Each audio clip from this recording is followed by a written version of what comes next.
ઘનશ્યામપુર ખાતે અત્યારે નાલાનું કામ ચાલી રહ્યું છે અને મોરબી જિલ્લાનું હળવદ તાલુકાનું ઘનશ્યામપુર ગામ ખાતે અત્યારે પુલિયાનું 4 મહિનાથી આ કામ ચાલુ છે।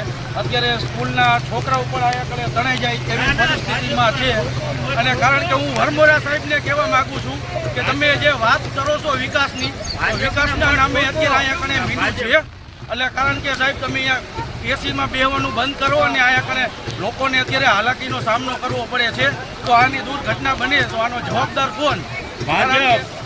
ભાજપને મત ઠોકો એટલે આવડી હેરાન થઈ જાય કારણ કે અત્યારે લોકોને અત્યારે હાલાકીના સામના કરવા પડતા હોય છે અને નાના બાળકો અત્યારે તમે અત્યારે જોઈ શકો છો આની અંદર બધા વાહન વ્યવહાર બંધ છે અત્યારે ઠપ થઈ ગયું છે। એટલે વરમોરા સાહેબને હું એટલી વિનંતી કરું છું કે તાત્કાલિક ધોરણે આ નાલાનું અત્યારે કામ ચાલુ કરવામાં આવે। સામાજિક કાર્યકર તરીકે મારું નામ જગદીશભાઈ બામણિયા સાહેબ, હું તમને 2 હાથ જોડીને નમ્ર વિનંતી કરું છું કે તાત્કાલિક આ નાલાનું અત્યારે કામ ચાલુ કરો। જય હિન્દ, જય ભારત।